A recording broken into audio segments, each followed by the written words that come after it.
kita tetap tanya terkait masalah data biografinya.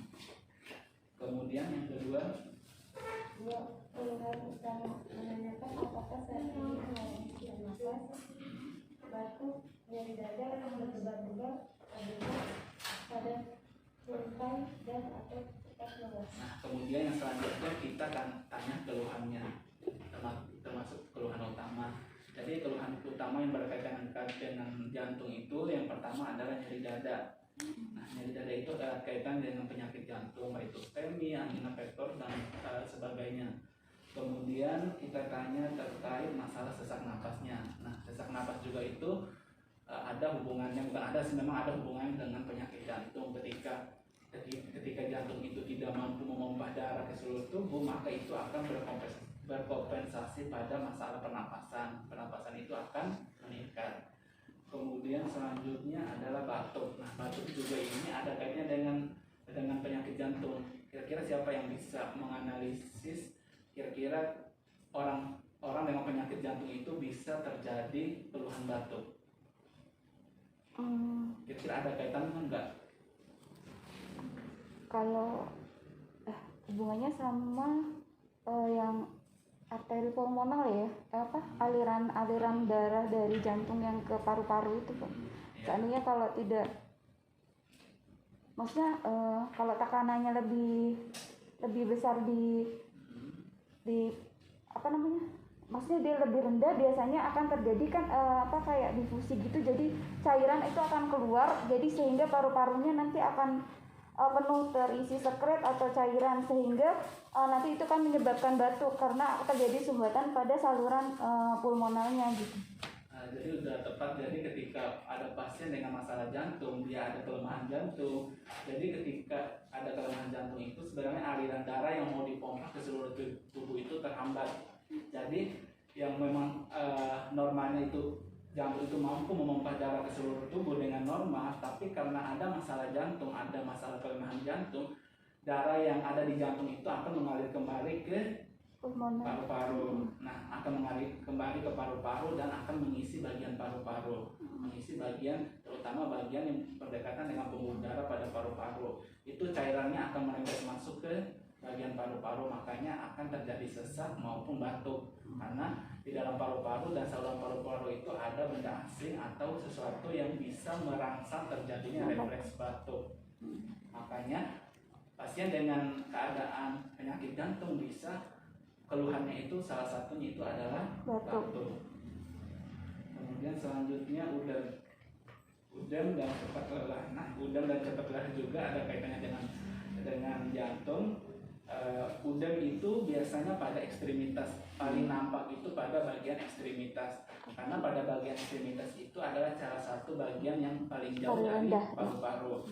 Nah, ketika paru-paru itu bermasalah, tidak mampu memompa darah ke seluruh tubuh, maka aliran balik darah dari jantung itu akan kembali ke seluruh tubuh. Nah, salah satu yang paling terlihat akibat penumpukan cairan karena tidak mampunya jantung memompa darah ke seluruh tubuh itu adalah pada bagian kaki, ekstremitas, biasanya pada kaki, dan biasanya juga pada bagian kelopak mata yang biasa terlihat. Tapi yang paling sering itu adalah pada bagian kaki bagian ekstremitas bawah. Kemudian cepat lelah, ya pasti cepat lelah ketika pasien dengan masalah jantung itu dia kan fungsi jantung itu kan memompa darah ke seluruh tubuh. Nah, salah satu fungsi untuk memompa darah ke seluruh tubuh itu adalah memenuhi nutrisi untuk metabolisme tubuh untuk menghasilkan energi.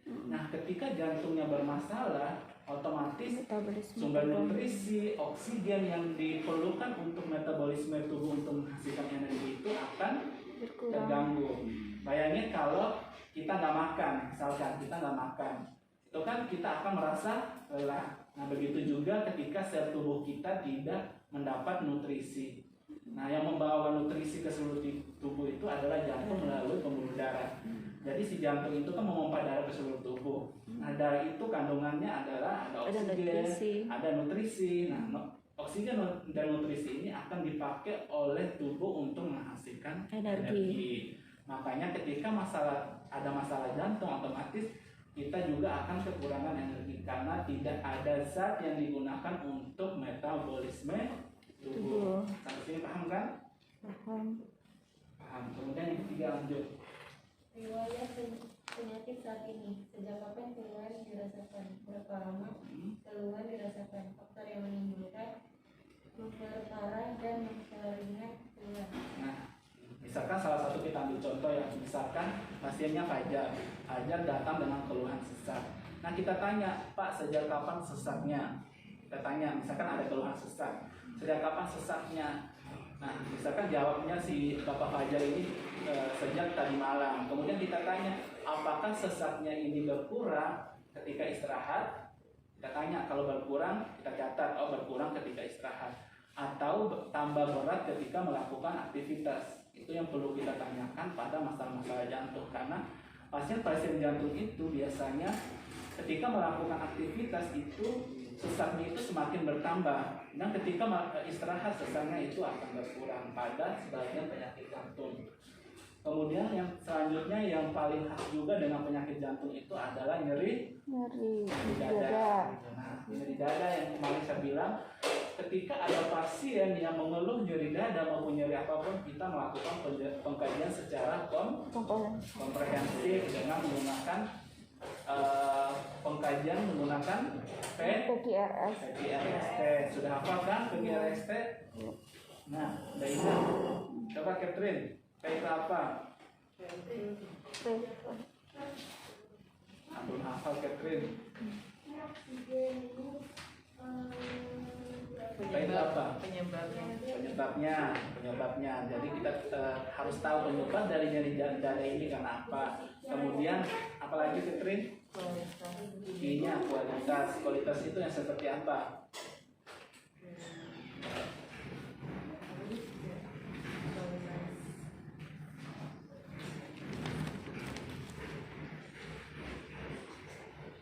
Kualitas itu seperti tertusuk-tusuk, dijatuhi beban berat dan sebagainya, itu adalah kualitas dari R itu region. Kalau kita bisa menganalisis lebih jauh di bagian dada mana, itu bisa kita tanya regionnya. Tapi kalau pada pasien jantung biasanya itu khasnya biasanya nyeri dada. Nyeri dada itu akan menyebar ke bagian bahu sampai lengan. Jadi itu adalah ciri khas dari nyeri dada pada pasien-pasien jantung. Nah, makanya kalau ada pasien jantung masuk ke rumah sakit atau di ruangan mengeluh nyeri dada menyebar ke bagian lengan, itu adalah salah satu manifestasi atau tanda dan gejala dari penyakit jantung. Biasanya juga pasien itu mengeluh nyeri ulu hati. Makanya kalian harus bisa membedakan pasien ini memang nyeri ulu hati karena gastritis atau karena penyakit jantung. Kemudian selanjutnya nomor 4, riwayat penyakit masa lalu, menanyakan penyakit yang pernah dialami oleh pasien. Apakah pernah dirawat? Apakah pasien menderita hipertensi, hiperkolesterol, diabetes, atau dengan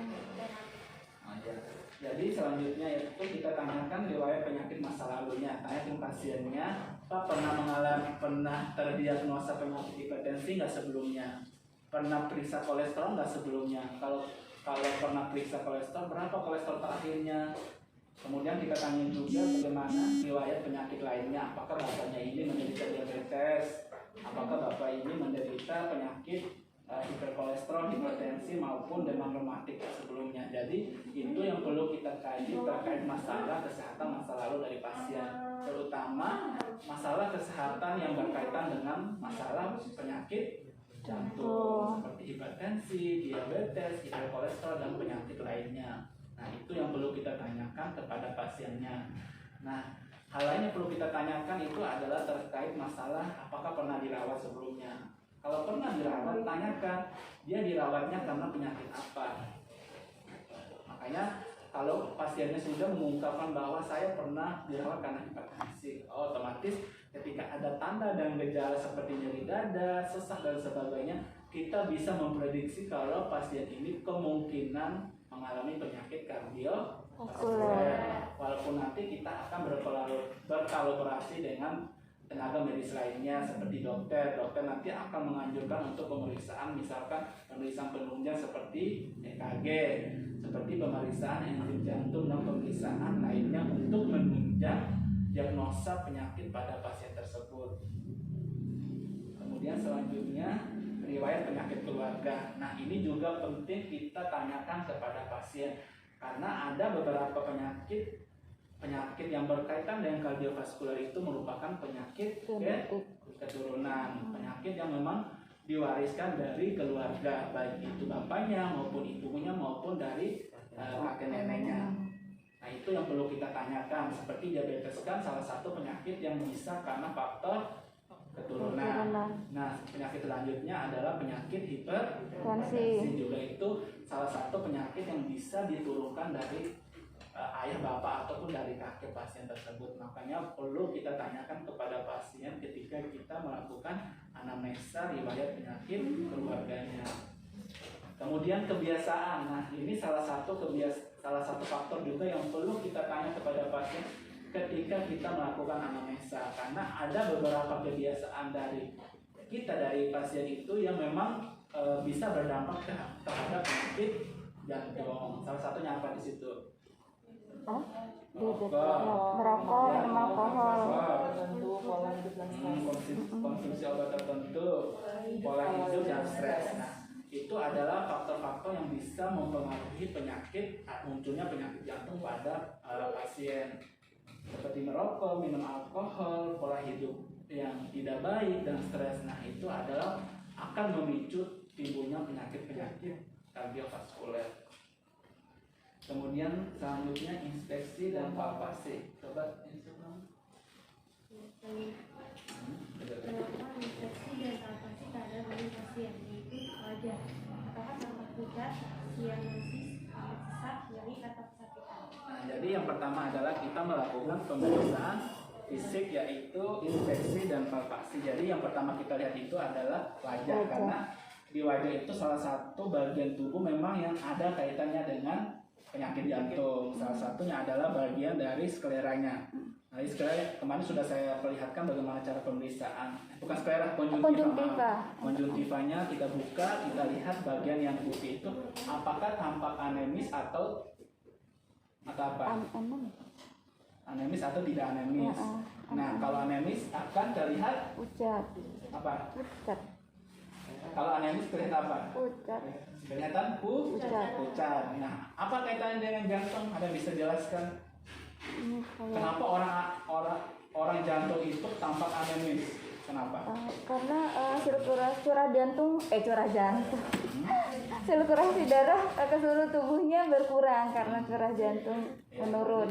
Ya, jadi sirkulasi darah karena ada masalah jantung itu akan memompa darah ke seluruh tubuh, tapi karena si jantung ini bermasalah, maka sirkulasi itu akan bermasalah juga. Makanya salah satu manifestasinya itu adalah anemis pada bagian konjuntiva, karena itu bagian konjuntiva itu akan kekurangan sirkulasi darah karena ada masalah pada jantung. Sampai sini paham kan?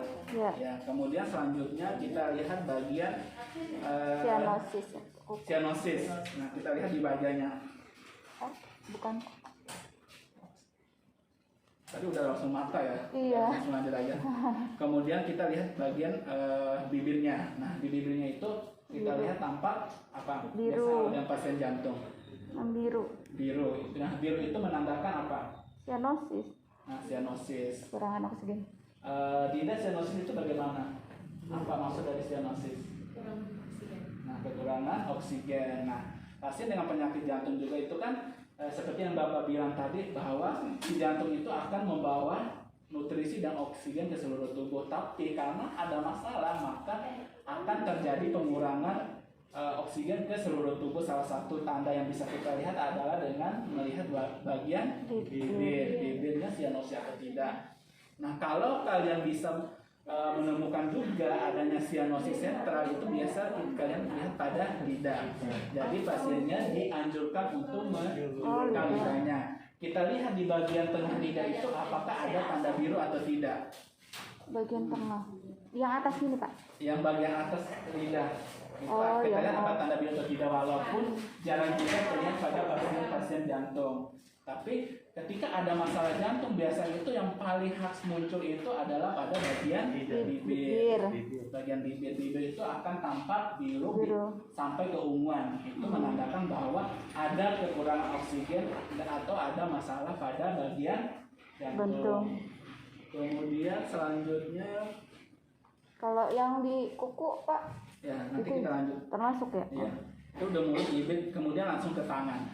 Nah, di tangan itu kita akan melihat yang namanya clubbing Finger. finger.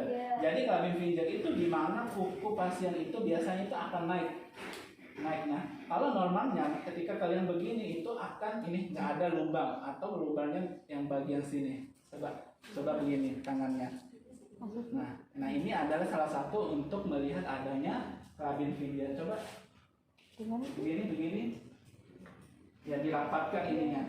Nah kalau terjadi clubbing finger biasanya itu di bagian sini itu dia akan lebih lebar karena si kukunya itu jaringan di dalam kukunya itu jaringan dalam kuku itu akan ada jaringan parut sehingga mengakibatkan diameter pada bagian kuku itu akan meningkat.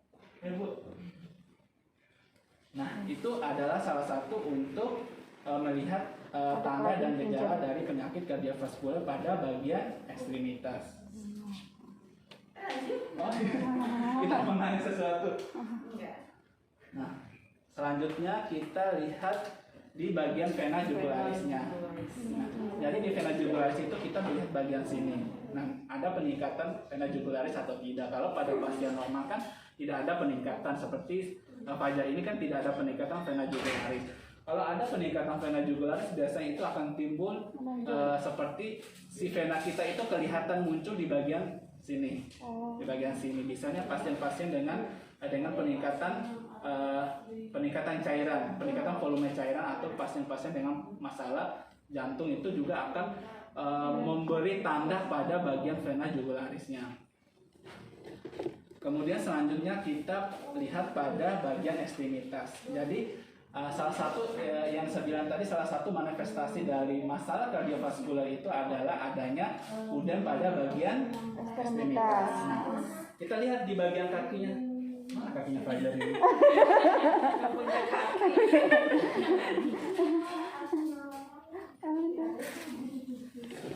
Nah, kita lihat bagian kakinya.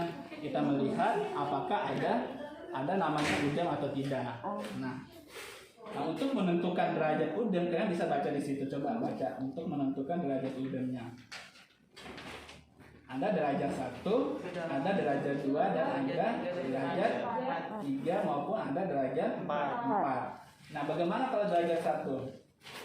Kedalamannya 2 mili, ditekan berarti ya? Ditekan, kemudian kedalamannya kurang lebih 2 mm. Kemudian derajat 2 4 mili. 4 mili, kemudian derajat 3 6 mili. kemudian derajat 4 8 mili. Nah, itu kalian bisa lihat di bagian ekstremitas. Kalian menekan pada bagian kaki pasien untuk melihat apakah ada udem atau tidak. Jadi nanti kalau memang ada masalah pada jantung itu ada udem pada ekstremitas, itu sangat terlihat. Biasanya itu kalau udem itu biasanya kakinya itu ekstremitasnya itu lebih apa ya? Lebih kelihatan mengkilat gitu. Bagian kaki kalau ada udem. Jadi kalian melakukan penekanan pada area tersebut, kemudian kalian lihat berapa kedalaman dari udem tersebut. Lalu kalian bisa menentukan derajat berapa dari udem tersebut. Udah, lanjut. Sampai sini untuk masalah palpasi dan inspeksi ada ini. Pak, ada kalau pertanyaan. yang capillary refill itu berpengaruh juga gejala Itu jantung. juga saya lupa ditulis sini ya, nanti ditambahkan lagi untuk di bagian tangan ya. Iya. Nah, CRP. CRP ini adalah salah satu juga yang mempengaruhi terjadinya yang merupakan salah satu tanda dari masalah kardiovaskular dengan pemeriksaan CRP. CRP itu capillary refill time. Jadi kemampuan pembuluh darah untuk mengisi kembali ketika kita melakukan penekanan pada bagian ujung jari di Ujung jari. bagian kuku itu normanya di bawah 3 3 menit apa 3 detik? detik ya? Menit atau detik? Detik deh. Fajar berapa? Menit. Siapa 3 menit atau 3 detik? Saya ingat saya 3 detik deh. Kalau 3 Tiga? menit lama. 3 detik. Iya. Nah, kalau 3 menit mah lama. Akan. Jadi kita tekan di bagian sini, di bagian sini, kemudian kita prediksi berapa lama kembali aliran darah pada daerah kuku. Nah, itu adalah salah satu tanda yang menandakan bahwa ada kekurangan oksigen atau masalah sirkulasi dalam tubuh kita akibat dari adanya masalah kardiovaskular. Udah? CRT udah paham sampai sini CRT-nya? Sudah tahu pemeriksaannya. Jadi untuk bagian tangan itu kalian tambah ya di situ untuk pemeriksaan CRT. Normanya itu adalah di bawah 3 detik. 3 detik ya, bukan 3 Iya. menit. Pak, kalau yang jugularis itu bisa diukur kan Pak? Itu Bisa ukurnya diukur gimana? ya. Nah, itu nanti kalian di KMP nanti akan diajarkan terkait masalah pengukuran vena jugularisnya dengan menggunakan penggaris biasanya. Tapi kan sekarang kita masih penggaris yang umum, jadi masih secara untuk melihat secara inspeksi saja, bukan melakukan pengukuran. Tapi kalau kalian mau belajar juga kalian bisa lihat di YouTube atau di mana, itu pengukurannya juga nggak terlalu susah. Kalian menggunakan 2 penggaris bisa mengukur derajat apa namanya, Derajat itu peningkatan vena peningkatan. jugularis. Kemudian selanjutnya kita melakukan palpasi. Coba siapa lagi yang mau baca? Coba Catherine lagi. B. Melakukan inspeksi dan palpasi pada area dada atau precordium sebagai berikut. 1. Meraba adanya getaran.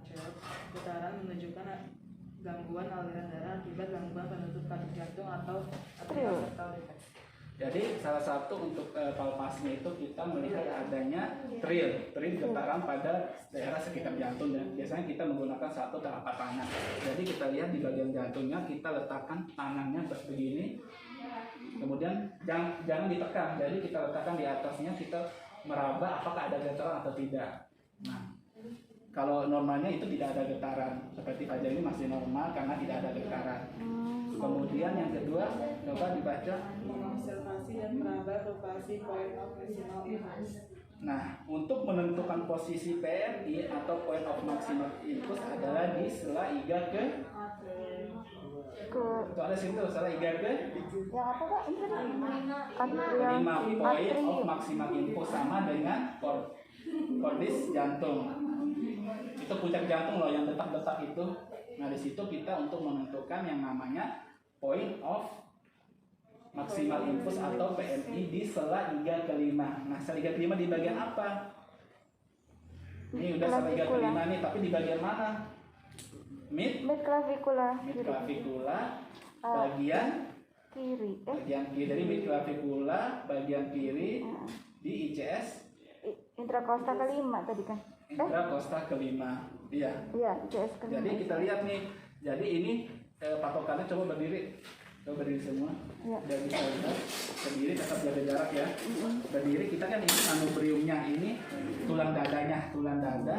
Kemudian ini setelah tulang dada kita melihat PMI itu di bagian kiri karena kita berpatokan pada jantung. Jadi kita lihat berapa ke ICS 5. Jadi ada 1, 2, 3, 4, 5. Biasanya kalau pada laki-laki itu sejajar atau agak di bawah puting susu. Jadi kemudian kita melihat ini klavikula, bagian sini sampai sini ini klavikula. Nah, tapi kita ambil bagian tengahnya, tengah, kemudian kita ke ICS 5. Nah, baru kita meraba adanya denyut jantung. Nah, dia apa jantung?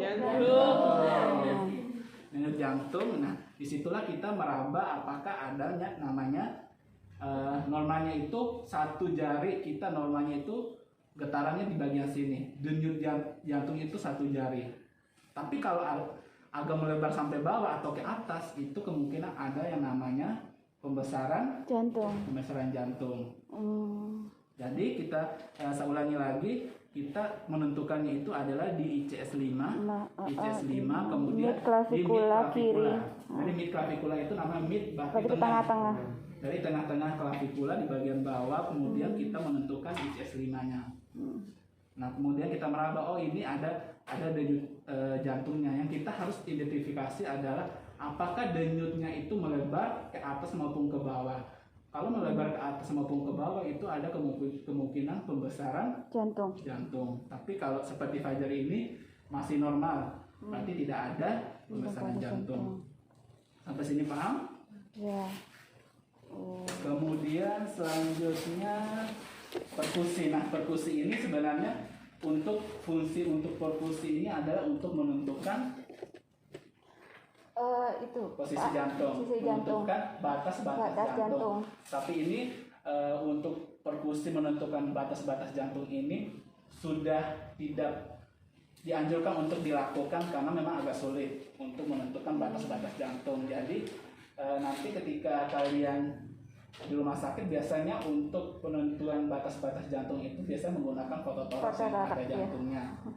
Nah, itu yang kalian bisa gunakan untuk menentukan batas-batas jantung. Kalian bisa lihat langsung di situ. Jadi nggak perlu lagi perkusi yang susah menentukan karena memang agak terlalu rumit untuk dilakukan perkusi untuk menentukan batas jantung. Karena kita tidak hanya menyentuhkan bagian kiri atau kanan aja, tapi di bagian bawah, bagian kanan, kiri maupun atas. Tapi ketika dilakukan fototoraks itu sudah sangat terlihat jelas di mana letak posisi jantung atas dengan posisi jantung bagian kiri, kanan maupun bagian bawah. Jadi untuk nanti misalkan kalian nanti ujian nanti kalian tidak perlu melakukan pemeriksaan perkusi untuk menentukan batas jantung. Kemudian selanjutnya kita melakukan yang namanya auskultasi. Nah, auskultasi. Siapa yang mau mencoba biar langsung salah satu? Nah, yang pertama kita akan mendengarkan bagian dari aorta. Nah, aorta itu biasanya kita dengar di bagian interkostal kedua bagian kanan Kanan. apa? Kanan apa? Ini tulang dada. Iya, tulang dada. Tulang dada itu apa namanya? Sternum ya? Sternum. Iya benar. Iya, sternum. Lulus nggak anatominya? Aorta dulu ya, yang pertama kita adalah untuk mendengar bunyi jantung pada bagian katup aorta atau area aorta. Jadi di ICS 2 samping kanan manubrium sternum.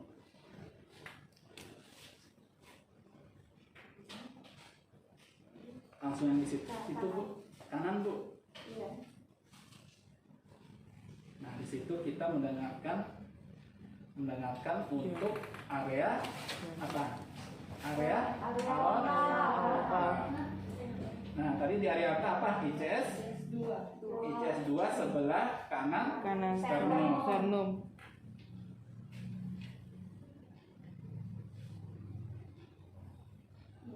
Udah? Kemudian yang kedua area pulmonal.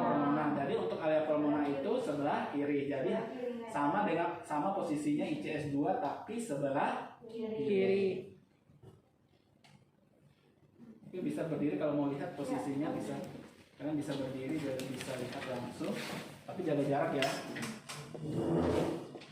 Ini yang aorta sebelah sini, jadi sebelah kanan dari sternum. Dan jaga jarak.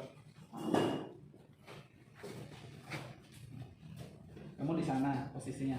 Nah, kalau yang pulmonar sebelah Ya, sini. situ agak jaga jarak ya. Situ maju. Kalian itu agak jauh gitu ya. Nah, itu bagian pulmonar. Jadi bagian pulmonar itu ICS 2 sebelah kiri sternum. Nah, kita lanjut ke area tricuspidalis. Kuspit. Jadi itu ICS 3, ICS 4 dan ICS 5. Sebelah kiri sternum.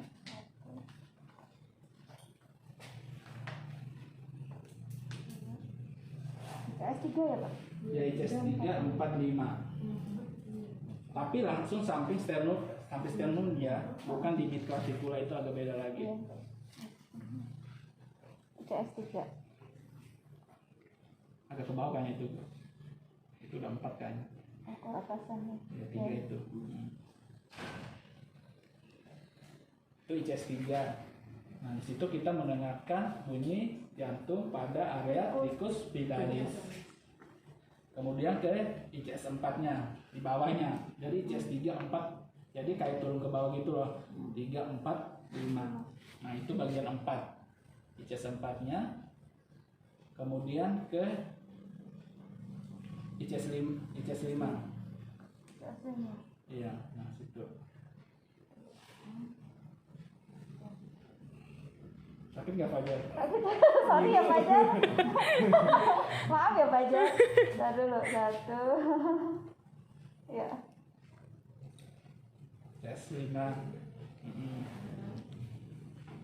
Ada kesini lagi dikit sini. Ya, ini. Nah, itu untuk area tricus pidalis. Kemudian area mitra. Nah, di situ Sebelah. mitra itu di situ tulisannya 4 ya, itu agak salah ya. Nah, agak salah memang agak keliru. Tulisnya 5 ya, ICS 5. Jadi sama kayak tadi kita menentukan PMI ya. Yang untuk getarannya tadi di bagian ICS 5. Ini ICS 5. Iya, ICS 5. Tapi mid clavicula. Bola. Sorry Fajar. Ya. Kedengaran nggak, Bu? Jadi untuk bunyinya itu untuk S1 itu kan terdengar di area apa? Coba baca ininya di belakang, bunyi jantung. Jadi bunyi jantung normal itu adalah bunyi jantung S1 dan S2. S2. Nah, S1 bunyi terdengar bunyi paling keras itu di bagian apa? Di area Area tricus pidalis dan Mitral. mitral. Nah, untuk S2 terdengar di area Aorta dan dan pulmonar. pulmonar. Jadi untuk S1 itu yang di bagian sini tadi ICS 3, 4, 5 dan ICS 5 mid clavicula. Jadi bunyi S1 itu adalah S1 itu bunyi trikuspid. maksudnya Apa bunyi yang terdengar itu seperti apa? Bunyi loop. Tadi dulu. Ada loop itu Duk. loop. Iya. Nah, jadi S1 itu adalah bunyinya loop. Nah, kemudian S2. Nah, S2-nya itu terdengar di bagian aorta dan pulmonar. Nah, bagian aorta dan pulmonar itu ICS 2 bagian kanan sternum dan ICS 2 bagian kiri sternum. Nah, di situ nanti kalian akan mendengar bunyi paling keras itu adalah duk. Jadi normalnya bunyi jantung itu adalah loop duk loop duk. Nah, kedengaran nggak bu loop duknya? Kedengaran nggak? Nah, tapi di bagian sini ini yang paling terdengar itu adalah bunyi duk. Tapi di bagian sini yang paling terdengar itu adalah loop. Tapi semuanya itu akan terdengar juga. Tapi di bagian sini ini akan terdengar paling keras itu adalah bunyi loop. Jadi bunyi jantung normal itu adalah bunyi jantung S1 dan S2 yaitu loop duk. Nah, kita lanjut ke bunyi tambahan. Tambah murmur dan. Kita lanjut dulu sini. Ya. Ada yang mau mencoba Ayo silakan.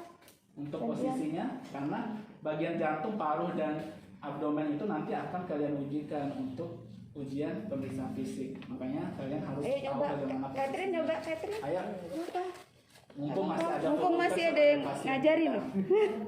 Mumpung ada pasien yang bersukarela. Nanti ditraktir sama Catherine ya. Ayo Catherine.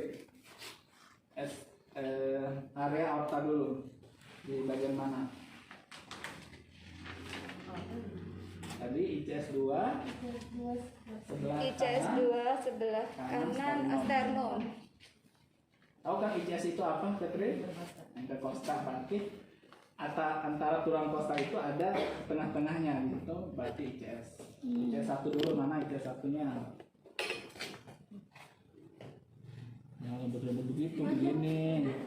Nggak keraba kalau itu. Terapa nanti tulangnya itu 1.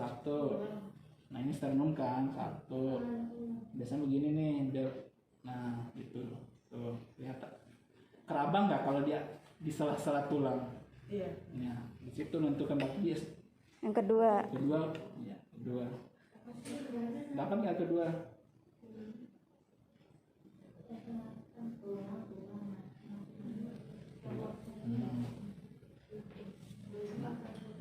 Kedengar nggak? Coba kamu.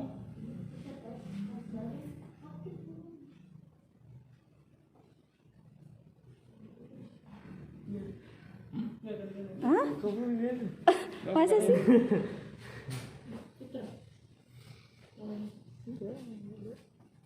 Coba. Ada. C1, C2. Kedengar suara duk. Dengar. Dengar. Kemudian bagian pulmonal Oh, ini sebelahnya. sama. Satu sejajar, cuman dia sebelah Udah kirinya. langsung letakin aja. Langsung sejajar.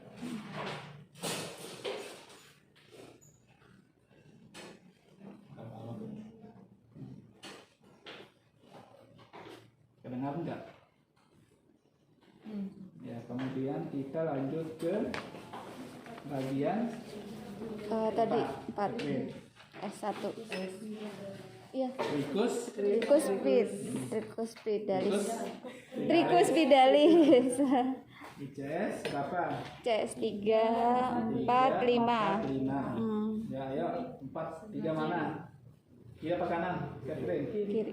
3 yang mana? Dihitung dari atas.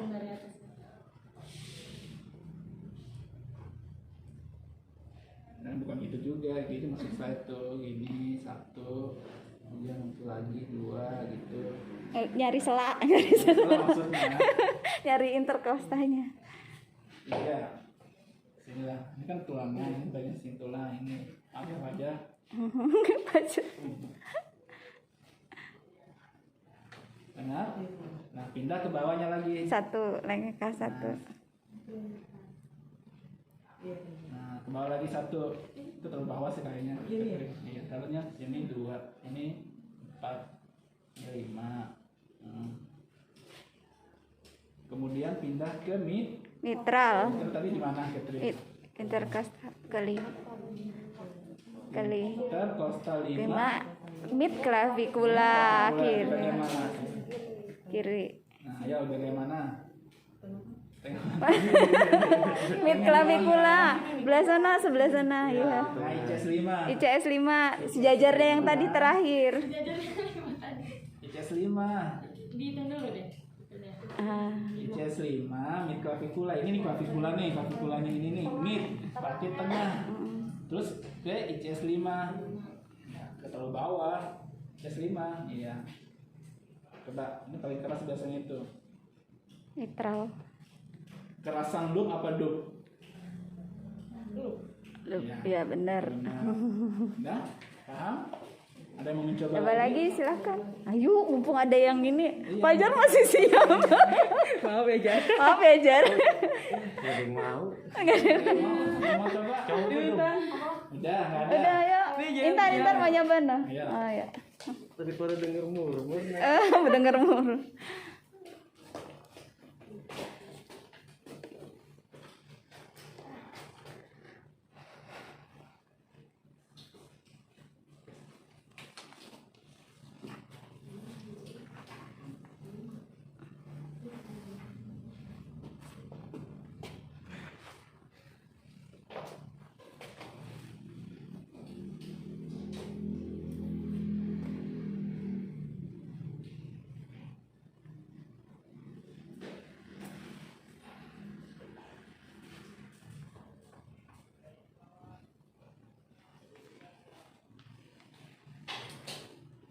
Ayo nyobain, gak apa-apa lah. Nah, lanjut langsung aorta. Coba kita langsung lihat Yang terasa kedua. aorta tadi di mana? Ini sebagian apa? Stern. Yang begitu ngukurnya itu mah mijit-mijit. Iya, Boy. Iya. Iya. Itu Cari selahnya. celah. Oh, ini Selah satu. Oh, ini 2 gitu, cari celahnya jangan mijit-mijit. Kan lagi. Dia senang ditekan Jihan ya. Aduh. Terlalu jauh itu. Ya cocok di situ tapi nanti dekatin ini ya. Deketin sternum. Ya. Udah dapat. Geser ke sternum. Ah, majuin ke. Ini sternumnya ini nih segini nih. Nah, ini kamu sebelah gambarnya. Pokoknya samping langsung. Ada kedengaran nggak? Iya. Kalau nggak kedengeran belum boleh. Putar.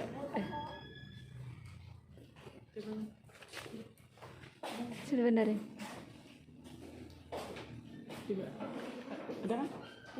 Kalau begini ada. Kayak kurang kelihatan. Kedengeran? Oh iya. Kedengaran paling keras loop apa dub? Kalau sini. Berarti selanjutnya pulmonar.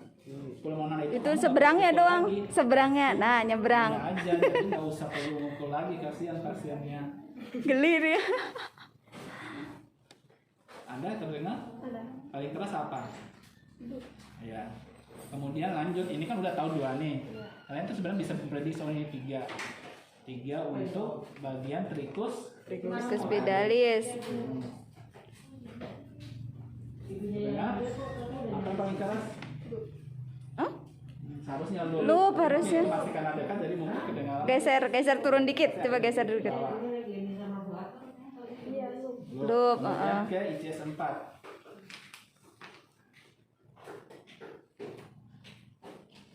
Dengar?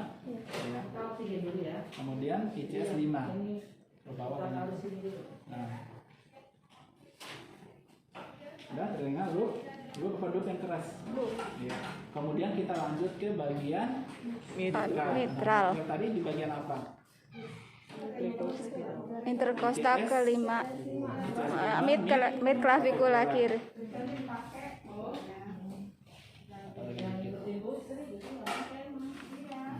Terdengar nggak? Nah, bisa kita yang apa nih? Ada yang kurang, Bu? Udah aku ini dulu. Oksigen dulu. Nah, ini. Apa kan untuk material menentukan namanya juga tadi PMI. PMI. Udah sampai sini? Paham? Paham kan? Paham. Nah, kasihan pajarnya. Udah dingin ya? Makanya suruh telanjang. Iya, Bu. Kenapa nggak yang perempuan? Aduh, Ibu bahaya itu. Ya? Bahaya itu. Oh nanti bapaknya itu ya. Iya. Iya, nggak fokus dosen. Gak mau. Ini tegangan tinggi ya. Apa yang tegang, Bu? Hah? Ya biasa adiknya. Aminnya. Udah? Udah. Jadi selanjutnya kita mendengar bunyi jantung tambahan. Nah, bunyi jantung tambahan itu biasanya kita mendengarkan di bagian mid Clavicula. apa? Kita dulu. Kalau yang tambahan itu Dari yang mana kalau untuk mendengarkan bunyi jantung tambahan? seperti lupus di S3 berarti ya. Itu ada tak di situ? Saya belum baca. Mitral. Bagian mitral. Mitral. Untuk bunyi jantung tambahan itu kita dengarkan di bagian mitral, yaitu bunyi jantung S3 dan bunyi jantung S4. Nah, apa yang kita gunakan? Kalau untuk mendengar bunyi jantung S1, S2 itu tadi kita menggunakan stetoskop yang bagian diafragmanya yang bagian depan. Iya.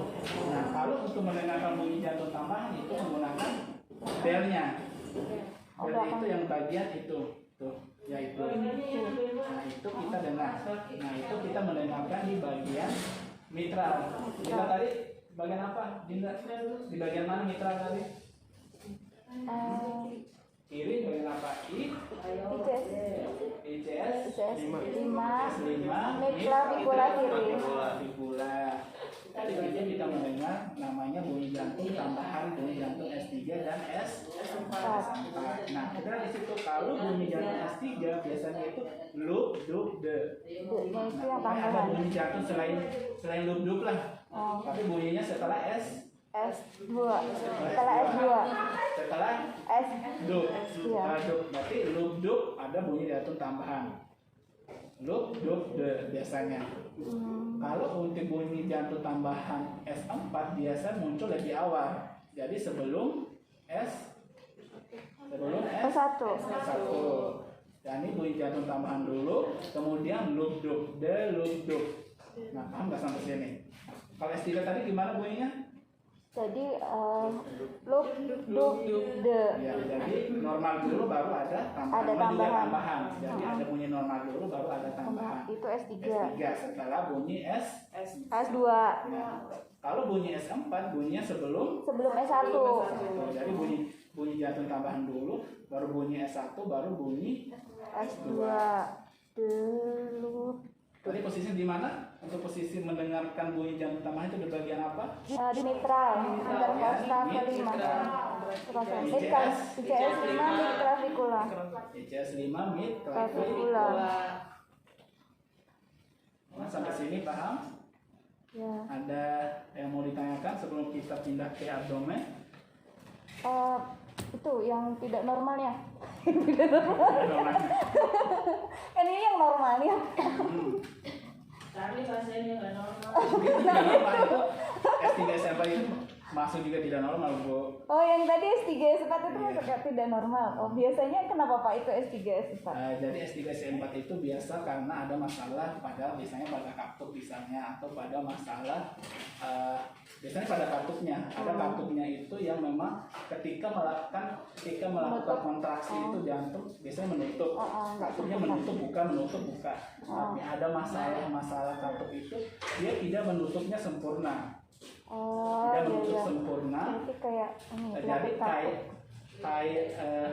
darah yang di bagian jantung kan ada empat Iya. itu empat ruang itu. Iya, ruang. Nah, empat ruang. Nah, setiap ruang itu kan dipisahkan oleh namanya namanya katup. katup. Nah, ada bagian katup itu dia tidak menutup sempurna. Jadi aliran darah dari katup yang di atas itu turun tuh. Makanya ada bunyi jantung tambahan. Atau katupnya tidak bisa Buka membuka, dengan maksimal. keras dia. Jadi si jantung itu memompanya kuat karena si lubangnya katup kecil. itu keras kayak kaku gitu katupnya. Nah, itu yang bisa menimbulkan adanya bunyi jantung tambahan S3 maupun S4. Nah, ada lagi pertanyaan? Kalau yang maksudnya kalau yang tidak membuka dengan sempurna itu bunyinya yang S4 apa yang S3? S4.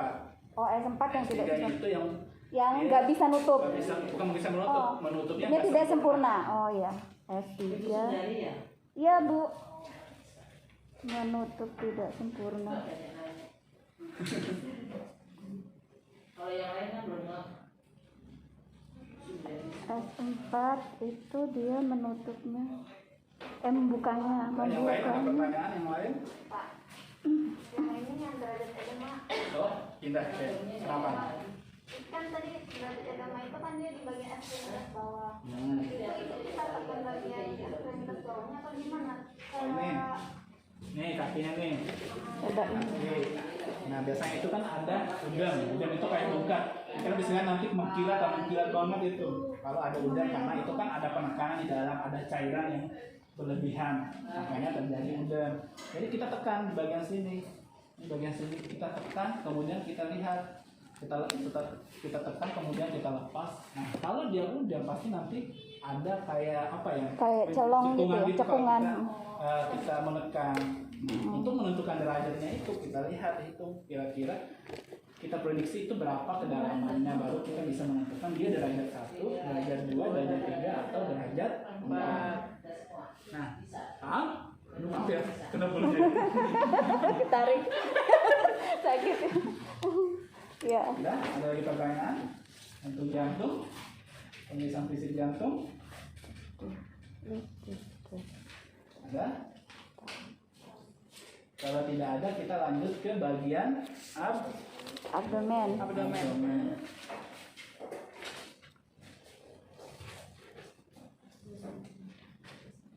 Ya, lupa. Normalnya peristatik berapa, Pak? Nah, untuk bagian abdomen, mana? Ayo, siapa yang mau baca dulu untuk anamnesanya? Siapa ini? Diam. Anamnesa, tanyakan apakah ada nyeri perut atau tidak. Jika ada, tanyakan tentang karakteristik utama nyeri dan setiap tanda atau gejala dengan menggunakan pendekatan PCRSP. Nah, yang pertama kita tanyakan apakah ada keluhan nyeri Nyeri pada perut. pasiennya. Jadi Bapak sudah jelaskan kalau ada nyeri itu otomatis kita harus menggunakan pengkajian yang PCRSP. Komprehensif. yang menggunakan PCRSP. Jadi jangan lupa, intinya kan besok kalau ujian ada soal terkait nyeri, kalian harus melakukan pengkajian secara komprehensif. Bapak pokoknya harus komprehensif. Kalau nggak komprehensif berarti kalian harus mengulang ujiannya. Karena Bapak sudah tadi setiap ada nyeri sudah harus menjelaskan terkait masalah pengkajian secara komprehensif. Harus PCRSP. Kemudian yang kedua lanjut MP. Kepastian untuk menggambarkan pola eliminasi mereka dan kaji adanya mual, anoreksia, disfagia, diare, konstipasi, distensi abdomen, peningkatan buang air besar, peningkatan buang angin. Jadi kita tanyakan selanjutnya adalah keluhan yang dirasakan pasien yang berkaitan dengan masalah eliminasi. Yang pertama mual muntah. Nah, mual muntah pasiennya apakah ada keluhan mual muntah? Karena itu kan erat kaitan dengan masalah abdomen, terutama pada masalah Pencernaan. Nah, masalah pencernaan. Kemudian kita menanyakan apakah ada anoreksia. Anoreksia itu apa? Penurunan nafsu makan ya? Anoreksia itu apa? Penurunan nafsu makan ya? Anoreksia itu adalah penurunan Nafsu nafsu makan. makan yang biasanya makannya satu piring banyak dan sebagainya, tiba-tiba pasiennya itu mengalami penurunan nafsu makan, itu yang disebut dengan anoreksia. Kemudian disfagia. Nah, disfagia itu adalah kesulitan Menelan. menelan. Itu kita juga perlu kaji. Ada masalah abdomen karena itu kan berkaitan dengan ini, walaupun menelan kan di bagian atas ya, bagian atas, tapi kan itu ada kaitan dengan masalah di bagian abdomen.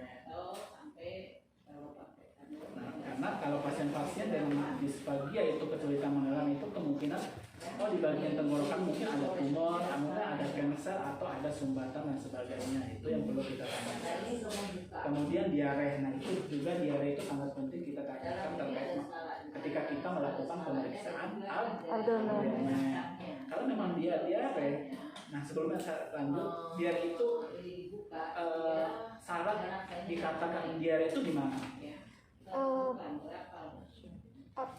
BAB-nya lebih dari 3 kali dalam waktu 24 jam. Lebih dari 3 kali, lebih dari 24 jam. Dalam waktu 24 jam. Masih kurang lagi, kurang tepat. Kurang ya? Secara tambahan. Cair. Tiga kali tapi konsisten. Konstipasinya encer dan air ya? Apa itu? Ya itu cair. Jadi dikatakan itu diare kalau lebih dari 3 kali dalam 24 jam dengan konsistensinya itu cair. Tapi kalau pasiennya cuma BAB biasa tapi udah 10 kali itu belum bisa dikatakan diare karena konsistensi si fesesnya itu masih padat. Nah, itu belum dikatakan diare. Jadi kalian bisa membedakan dia diare atau tidak. Tapi kalau belum lebih dari 3 kali, kita belum mengatakan dia diare. Kita mengatakan di hasil pengkajian kita itu BAB encer dulu. Tapi nanti kalau kita untuk melakukan pemeriksaan lanjutan, ternyata udah 1 hari kemarin BAB-nya sudah 5 kali, 6 kali dengan konsistensi fesesnya itu cair. Nah, itu baru kita mengatakan bahwa pasien itu mengalami diare. Selanjutnya konstipasi. Konstipasi itu apa? Susah buang air besar. Kembung. Apa itu bahasanya konstipasi? Konstipasi. Masa kalian enggak ini? Konstipasi. Konstipasi. Ayo, konstipasi itu apa? Iya dah. Konstipasi susah buang air besar bukan? Yang kembung. Konstipasi. Ayo, konstipasi itu apa? Konstipasi. Kalian udah belajar. Udah lupa. BAB-nya. Lupa karena dalam. Konstipasi. Misalkan nih, saya udah 3 hari BAB. Iya, susah buang air besar. Konstipasi enggak? Mas,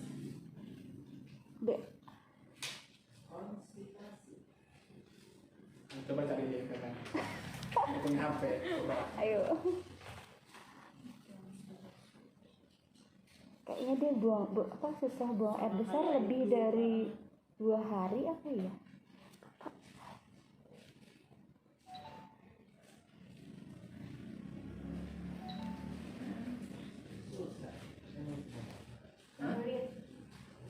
Iya itu sembelit sama konstipasi. Maksudnya itunya definisinya lebih dari 2 hari apa 3 hari ya? Kekurangan cairan, diet kurang serat, kurang Nanti kalau ditanya lagi jadi open jadi suruh pakai masa depan. ngapain jadi pipis? Dingin deh. Setelah Dan apa konfirmasi itu? Kekurangan cairan, diet kurang serat, terus kurangnya aktivitas fisik atau efek Itu samping penyebabnya ya? pengobatan. itu penyebabnya. Maksudnya apa dulu kan arti dari konstipasi itu kan penyebabnya. Kurang cairan. Itu penyebabnya. Dari 3 kali. Kenapa? Hah? Dari buang air besar kurang dari 3 kali seminggu atau 3 kali seminggu. Berarti ya 3 hari ya? 2 Seharusnya kita hari. kan buang besar setiap hari. Tapi kita biasanya nih biasa buang besar setiap hari lancar. Tapi tiba-tiba kok dalam seminggu ini cuma 2 kali ya. Terus ketika buang air besar itu agak keras fesesnya. Nah, itu baru yang namanya Konstipasi ya? Apa faktor penyebabnya? Bisa karena kita kekurangan Cairan.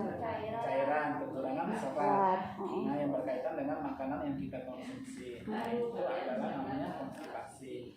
Kemudian selanjutnya adalah distensi abdomen. Dan distensi abdomen itu biasa nih, coba kalian raba perut kalian masing-masing. Coba raba. Gimana? Rasanya gimana? Agak apa ya istilahnya? Agak kenyal-kenyal. Iya. Iya. Kalau ditekankan ada ada penekanan. Iya. Tangan kita bisa turun. Tapi kalau pada distensi abdomen dia tegang. Jadi ketika kita tekan itu tegang. Bukan kembung tapi ya? Bukan. Ya, satu penyebab itu ada kembung, tapi dia lebih distensi itu lebih ke ada perutnya tegang. Oh, Tegang. keadaan perutnya. Jadi tegang ketika kita tekan itu ada tegang. Nah, bisa karena faktor kembung, bisa karena juga ada something yang bermasalah di dalam bagian abdomen kita. Kemudian kita tanya peningkatan buang air besar tadi ada kaitannya dengan diare. Kemudian peningkatan buang angin, nah, bisa juga berkaitan dengan diare.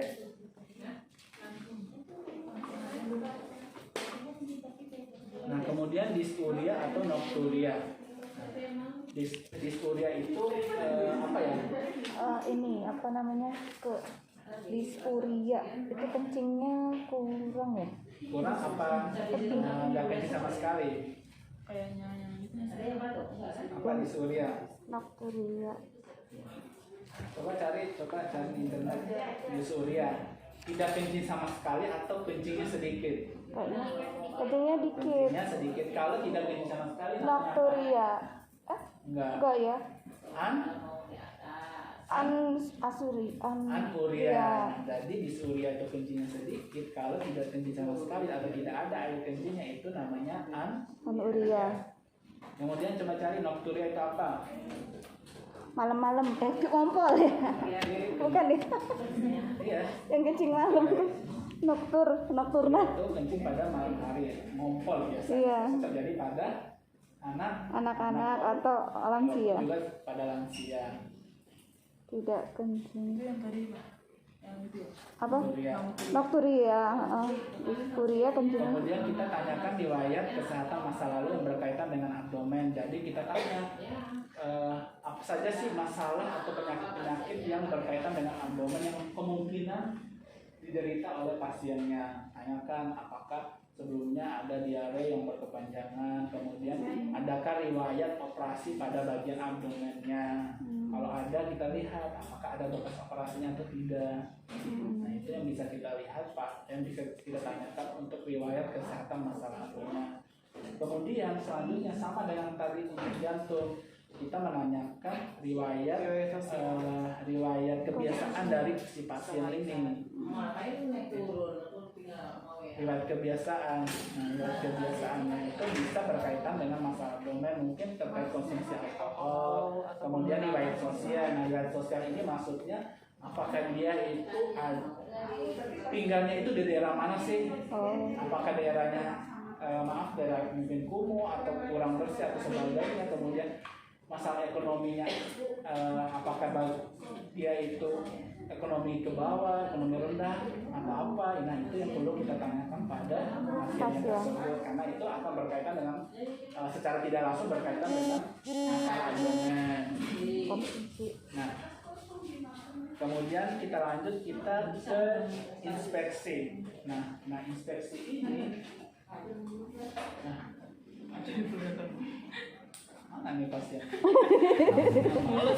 Jadi sebelumnya kita lanjut ke inspeksi. Nah, di sini nggak ada satu list, tapi kita melihat masing-masing kuadran, 4 kuadran. Di sini 4 kuadran. Nah, apa kuadrannya? Coba. Ada masih ingat kuadran dari abdomen? Ada 4 kuadran. Ada yang 9, ada yang 4. Yang 4. Ada di sini. Ada yang 4, ada yang 9. Oh ya Bu. Suaranya ini. Oh iya diganggu ya Bu. Maaf ya Bu. Bu, nggak apa-apa, kita jadi saut-sautan.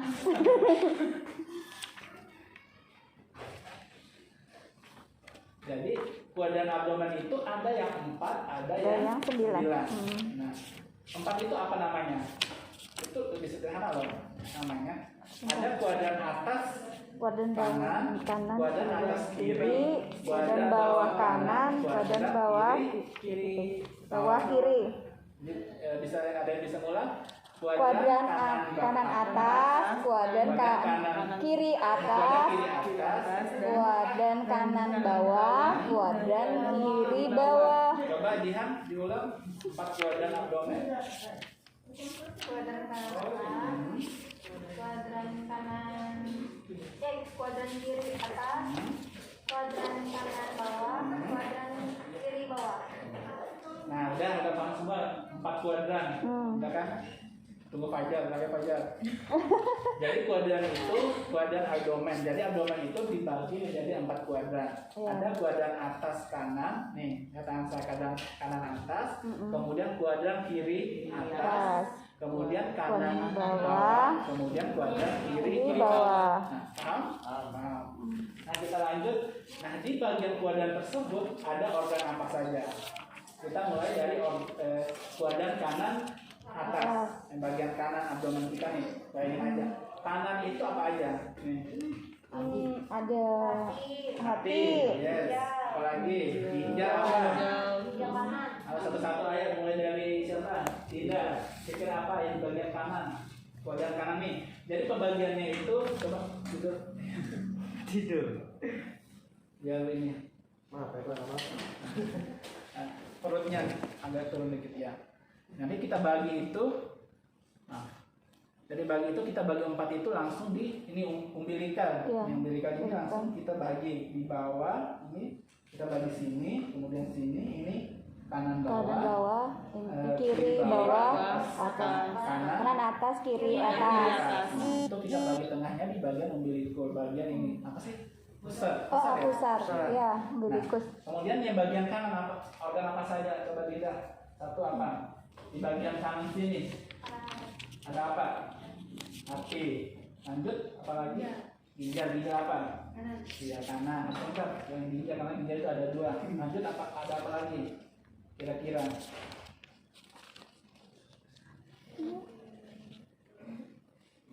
Pankreas. Usus apa? Usus. Masih salah. Yang dekat hati itu ada toh itu kantung. Lambung. Benar, ada apa? Ini di bawah. Kandung empedu. Ada empedu. Ada apa lagi? Di hati ada itu apa namanya? Pankreas ya. Iya, pankreas, ada pankreas. Kanan. Iya, kanan. Oh, pankreas ke kiri ya. Lupa salah. Ke Kanan kiri. hati ya. Hati. Ya, hepar satu. Usus sebagian masuk nggak? Masuk. Usus. Usus besar sebagian. Sebagiannya yang bagian apa lagi namanya yang ascendent. Ascendant iya, usus kolon ascendant. Kalau ascendant sebagian. Terus apa lagi? Udah nggak ada? Lambung tadi udah Udah. ya, lambung tadi udah. Kemudian kita pindah ke kiri. Kiri apa lagi? Lambung. Lambung. Mm. Apalagi dekat lambung itu? Itu tadi pankreas, Pankreas, terus ginjal Kemudian ada kiri, satu lagi ya, ginjal, ada ginjal ginjal kanan. kiri, Ginjal kiri. ginjal kiri. Kemudian ada namanya lien. Lien itu atau istilah lainnya? Lien itu limpa itu ya? Ya limpa, limpa Ah. ya. Nah, ada lien. Kemudian kita turun ke bagian kanan bawah, kuadran kanan bawah. usus, Nah, atau apa namanya? Appendix. Appendix. Kemudian ada apa lagi? terus kolon, Kolon Kolon sebagian, descendant. kolon. Kemudian apa lagi? Usus masuk nggak di situ, usus halus. Kayaknya mas, usus, Jejunum masuk sebagian. Kemudian ada apa lagi? ovarium. Ovarium pada wanita. Kalau laki-laki ada ovarium nggak kayak? Kemudian ada kita sebagian juga dari ada ini nih dari ginjal tuh ada tuh yang cabang-cabang Oh, ureter. ureter. Kemudian kita pindah ke kiri. Ya itu ureter kiri. Ginjal kiri. Oh ginjal nggak ada. Ya udah ginjalnya di atas lah. Kemudian sebagian usus Usus halus. terus, terus Kemudian, kolon descendant ya, descendant. Kolon descendant. Terus Ovarium ovarium sama kiri. kiri. Itu adalah bagian Sama. bagian Coba dari kalau kuadran. kiri. Itu baru 4 kuadran. Aha. Nah, Kalau yang 9 kuadran 9. lebih sulit lagi untuk menentukan organnya karena kan dipotong 9. Ah, Jadi potongannya itu nih. Ini kan umbilical nih. Apa sih namanya? Pusat. ya. Pusat ini jadi kita baginya 9. Nah ini perutnya Fajar nih, coba Fajar. Nah, Betul, jadi betul. dibaginya 9. Jadi awalnya itu bagi 4, tapi kita jadinya bagi 9. Nah, bagi 9. Ada 1, 2, 3. 9. Jadi 1, 2, 3, 4, 5, 6, 7, 8, 9. Nah itu lebih susah lagi untuk menentukan organnya. Tapi kalian Minimal harus 4. tahu kuadran itu ada yang dibagi 4, ada Ada yang yang dibagi bagi 9. Apa aja namanya? Ada yang bisa sebutkan? Apa itu Pak? Nama apa? Nama-nama kuadran kalau 9. Susah kan? Jadi coba gambar kalian 9 kotak dulu, nanti saya sebutin 9 kotak. 9 kotak. Jadi yang bagian kanan ini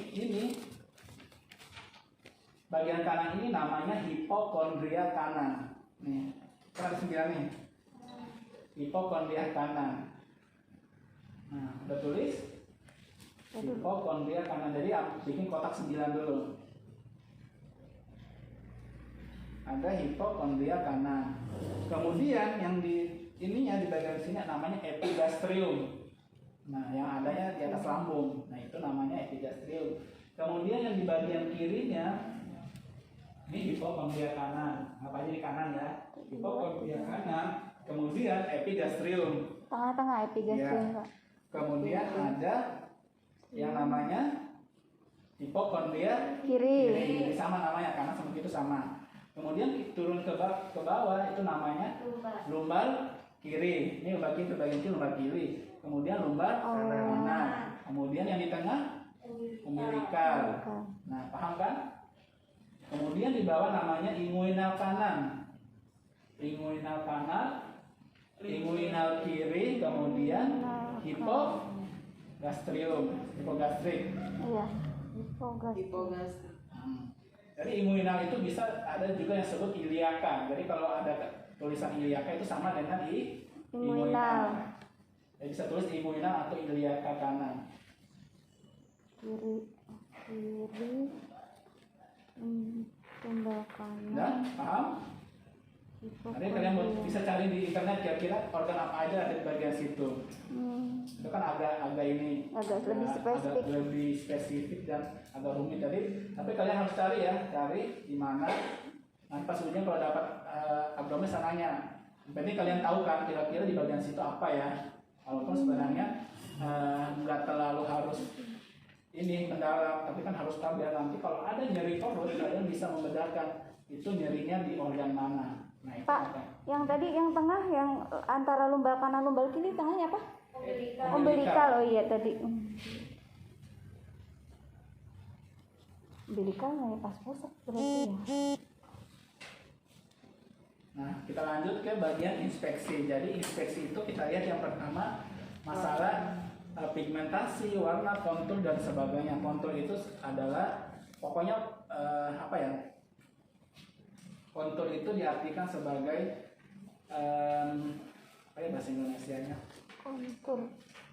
Kontur bentuk, kayak bentuk dari otot-otot di bagian sini. Kan ada kan bisa kalian lihat nggak ini? Apa sih namanya? Suspek. Yang sispek itu loh kayak bentuk otot. Ya itu kontur. Itu kalau bapak kan nggak sispek nih. Suspek. Jadi kayak bentuk otot pada perut kita lihat. Kemudian kita lihat apakah di situ ada kemerahan atau tidak. Ada tanda-tanda kemerahan kita lihat. Kalau ada kemerahan kita lihat di kulit sekitarnya. Apakah kulit sekitarnya itu ada kemerahan atau tidak. Nah kemudian kita lihat apakah ada bekas operasi. Kemudian ada kita lihat ada striae. Striae itu biasanya pasien-pasien dengan yang hamil. Pernah lihat pasien hamil nggak? Iya. Yang ada garis-garisnya. Pernah lihat. Iya. Nah, itu namanya striae. Striae. Kemudian ada kita lihat ada massa atau nodul. Kita lihat di bagian perutnya itu apakah ada tumbuh massa atau nodul, benjol-benjolan pada perut secara inspeksi. Nah itu yang kita lihat pada bagian inspeksi. Nah kemudian selanjutnya kita melakukan yang namanya kita palpasi dulu atau auskultasi dulu. Auskultasi dulu. Nah auskultasi dulu karena kalau pada abdomen itu agak sedikit berbeda dengan pemeriksaan lainnya. Jadi dia didahului dengan inspeksi, baru auskultasi, baru perkusi, baru kita melakukan palpasi. Nah auskultasi itu kita untuk mendengar biasanya itu gerakan peristaltik usus. Nah kalau kalian ada pasien kalian diare, coba kalian dengar pada abdomen pasien tersebut. Nah, kalian akan mendengar bunyi peristaltik yang lebih banyak dibandingkan pasien yang normal. Jadi yang kalian dengar itu di bagian abdomen. Jadi kalian bisa ganti-gantian. Kita pakai kuadran bawah dulu, kuadran bawah kanan. Kemudian kita mendengarkan, bunyi peristaltik ususnya. Kemudian kita pindah ke kuadran kanan atas. Kemudian kiri atas, kemudian kita pindah ke kuadran kiri bawah. Jadi itu adalah posisi kita untuk mendengarkan bagian abdomen ketika kita melakukan auskultasi. Jadi kita bagian bawah dulu, bagian atas kanan, kemudian kita pindah ke kiri, yang bagian atas kan, kemudian terakhir kita di bagian kiri, kuadran kiri bawah. Kemudian untuk selanjutnya adalah perkusi ya. Iya perkusi. Nah perkusi itu kita untuk mendengar yang perkusi pada abdomen. Normalnya kalau abdomen itu bunyinya apa? Timpani itu. Timpani. Nah kecuali di bagian di dekat bawah, hepannya yang kuadran atas bawah itu dia agak pekat karena ada urin. Di situ ada ada apa lagi namanya? Ada hepannya di kuadran ini. Oh yang kuadran dari atas, yang atas ke atas. Nah, ketika kita mau melakukan perkusi, sebaiknya kita melakukan pemeriksaan abdomen, sebaiknya pasiennya disuruh buang air kecil dulu. Biar di bagian sini ini tidak teraba pekat karena adanya cairan. Sebaiknya disuruh kencing dulu pasiennya. Nah, sebelum kita melakukan pemeriksaan abdomen, disuruh buang air kecil dulu. Jadi kita melakukan perkusi tadi sama dengan kita melakukan tadi auskultasi. Kita melakukan dari kuadran bawah, kita perkusi 2 kali. Nah normalnya itu bunyi timpani. Nah timpani itu bunyi ketika ada bagian tubuh yang berongga. Nanti kan sebenarnya ini abdomen kan berongga dan diisi oleh beberapa organ. Tapi tetap bentuknya berongga, beda kayak jantung. Jantung kan agak pekat. Nah di bagian abdomen itu bunyinya timpani. Jadi kalian harus tahu bunyi jantung itu adalah timpani. Jadi kalian tarik nanti abdomen maksudnya. Abdomen itu timpani. Jadi kalian itu perkusinya di bagian kuadran bawah dulu. Kuadran bawah, kemudian kita pindah ke bagian kuadran atas kanan, sama dengan auskultasi. Nah, sampai sini paham? Nah, hanya itu fungsi dari perkusi. Kemudian kita melakukan apa, Bu? Peristaltik normal berapa? Normal. Ayo, normal berapa? Nanti kalau dulu kan kita nggak tahu nih ini Iya. rendah atau tinggi atau hiper gitu kan. Normalnya berapa?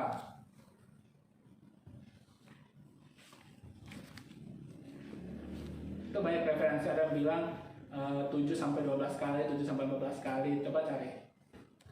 Normal peristaltik usus. Jadi bunyi peristaltik usus itu kita kelihatannya itu kayak bunyi kayak air mengalir yang di air mengalir di sungai gitu loh, tapi sebentar. Jadi bunyinya itu berhenti, bunyi lagi. Oh gitu. Iya. Belum pernah nyoba. Atau dengar bisa orang normal juga bakalan kedengaran bunyi peristaltik ususnya. Terus kalau itu peristaltik beda nggak sama bising usus, Pak? Bising usus itu lebih ke apa sih, Bu? Dorongan si ususnya itu loh, Bu. Oh. Kan usus itu kan kerjanya juga dia bergerak untuk mendorong makanan. Itu beda. Oh. Sama bising usus itu ada bising usus itu bukan namanya juga sesuatu yang berat berarti bising gitu. Itu beda sama bising usus. Tapi saya nggak tahu bagaimana menjelaskan bagaimana bising usus itu. Coba kalian dengar di internet atau apa bagaimana bedanya bunyi bising usus sama peristaltik usus. Udah dapat normal peristaltik usus 5 sampai 24. Hah? Banyak juga ya. Hah? Peristaltik usus.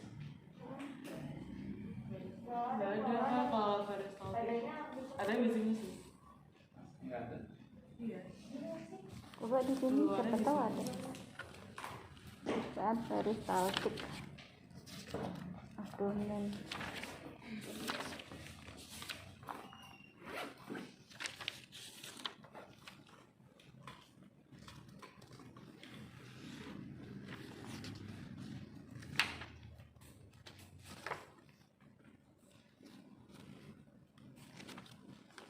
Nggak lengkap ya.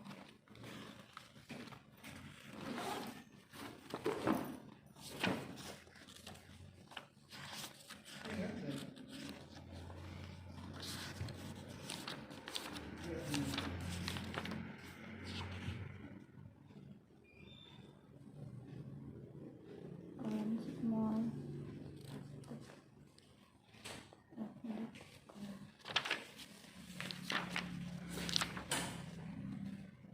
Ini ada dibilang 5 sampai 12 kali. Pun banyak referensi kalau seingat saya itu nggak sampai lebih dari 20 untuk peristaltik usus. Kalau di sini normalnya 5 sampai 12 kali. Jadi mungkin hampir sama dengan bising usus untuk peristaltik. Tapi kayaknya nggak sampai 35 deh. Coba nanti kalian cek lagi ya. Nanti kita coba cari sama-sama lagi berapa normal dari peristaltik usus. Lanjut palpasi. Nah, coba baca palpasi, siapa mau baca?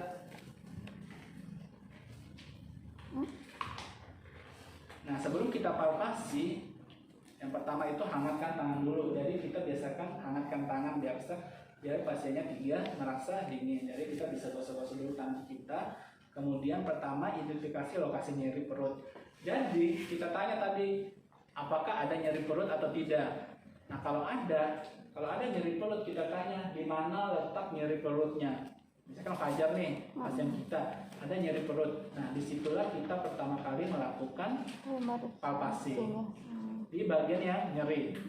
Bagian nyeri yang pertama kita melakukan palpasi kalau ada nyerinya. Kemudian kalau ada nyerinya ya, kalau tidak ada kita melakukan seperti kita melakukan perkusi maupun auskultasi. Jadi mulai dari kuadran kanan bawah, kuadran kanan atas, kuadran kiri atas, dan kuadran kiri bawah. Jika tidak ada nyeri perut, tapi kalau ada nyeri perut itu kita mendahulukan bagian yang mengalami nyeri. Jadi untuk penekanannya itu kalian kalau memang nggak ada nyeri, jadi penekanannya kayak biasa kayak begini. Tapi kita lihat sambil kita melihat wajah pasiennya apakah tampak meringis atau mengalami kesakitan. Nah, ketika kita melakukan penekanan, pasiennya wajahnya tampak meringis atau ada mengeluh nyeri, itu kemungkinan ada kelainan daerah situ. Walaupun kita tidak bisa menentukan, oh kira-kira ini yang bermasalah itu apa. Tapi ketika kita melakukan penekanan, itu kita harus melihat wajah pasiennya. Kalau memang nyerinya berat, pasti pasien juga akan mengeluh, akan memberitahukan langsung kepada pemeriksa bahwa ketika dilakukan palpasi itu akan terasa nyeri. Jadi kita lakukan penekanan kayak biasa dengan menggunakan 4 jari. Kita melakukan di bagian bawah, kemudian pindah ke atas bagian kanan, dan kemudian bagian kiri, bagian bawah di kuadran yang bagian kiri. Nah, sampai sini paham? Jadi kalau untuk abdomen itu nggak terlalu banyak, jadi kita posisinya hampir sama semua dari auskultasi sampai palpasi. Kalau Nah, ini ada nomor 5. Coba baca nomor 5. Palpasi dalam kedalaman 4-5 cm. Gunakan telapak tangan dan buku untuk menekan dinding abdomen. Jadi, palpasi dalam itu sebenarnya nggak dianjurkan. Nggak terlalu perlu untuk dilakukan karena memang kan kita baru pemeriksaan fusi secara umum. Tapi kalau memang ada, biasanya itu dokter-dokter itu kalau melakukan pemeriksaan lebih dalam, dia menekannya lebih dalam untuk mengetahui apakah betul itu nyerinya itu di organ tersebut. Tapi kalau kalian mau coba juga, kalian bisa. Jadi penekanannya itu pakai jari ini, kanan nih, ini kanan. Jarinya kemudian ditekan pakai jari ini. Tapi memang agak sakit.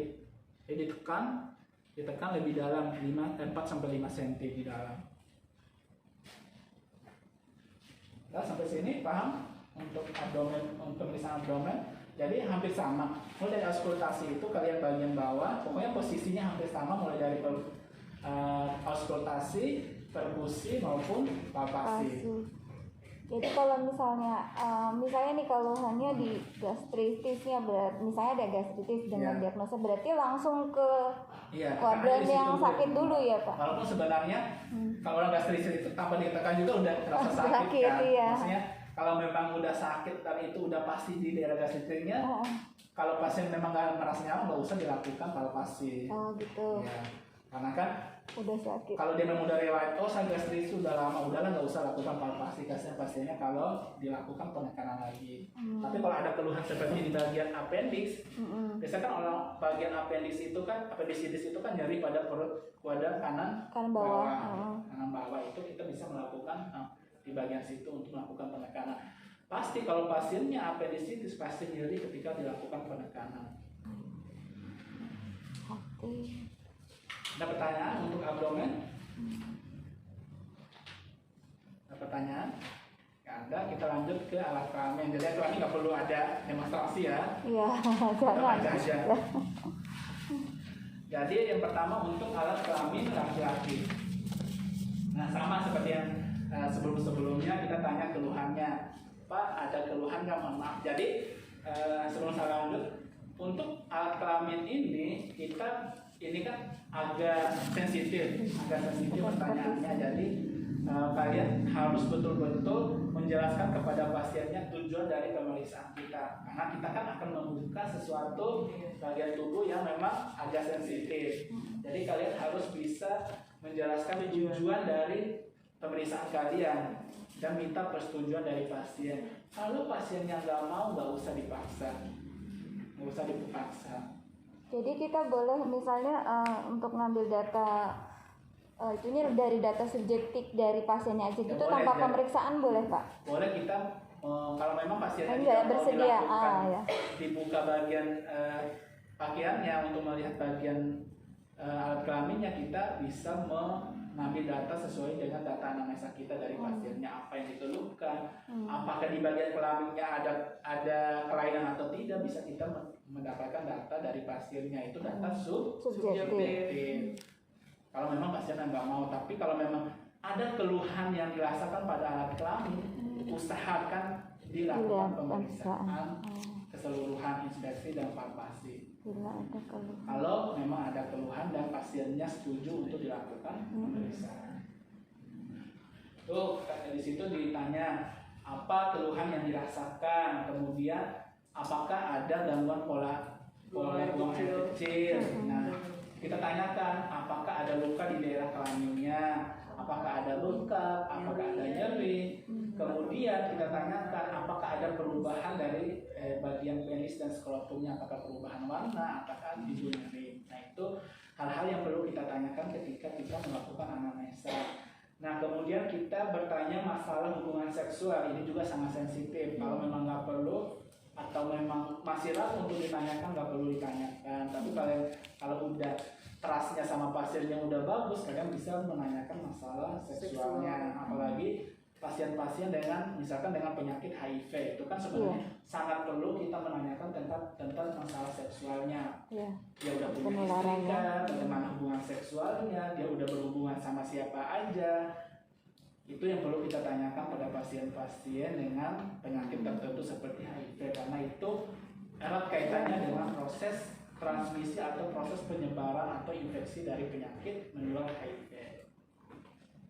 Kemudian kita tanyakan ada riwayat operasi pada bagian kelamin, jika ada tulis operasi apa, kalau tidak ada kita tanya riwayat trauma pada alat kelamin. Pernah nggak ada trauma pada alat kelaminnya, misalkan pada laki-laki pernah jatuh atau mungkin pernah kena benda tumpul pada bagian kelaminnya, itu kita perlu tanyakan. Yang sampai ada keluhan nyeri itu karena memang ada riwayat sebelumnya, oh si pasien ini sebenarnya dulu pernah jatuh, pernah kelaminnya pernah benda tumpul atau tertabrak apa gitulah misalkan. Nah, itu yang perlu kalian tanyakan karena itu penting untuk mendiagnosa atau mengetahui riwayat kesehatan dari si pasiennya. Yang sampai hal itulah yang bisa mengakibatkan keadaan yang dirasakan oleh pasien sekarang. Maaf kan. Iya, Pak.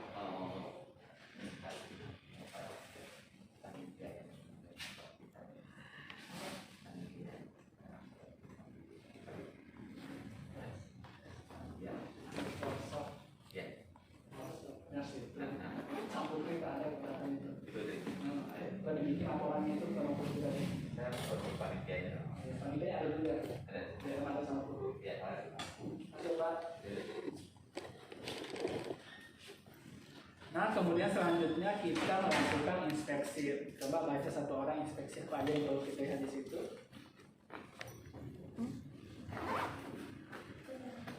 Ayo, inspeksi.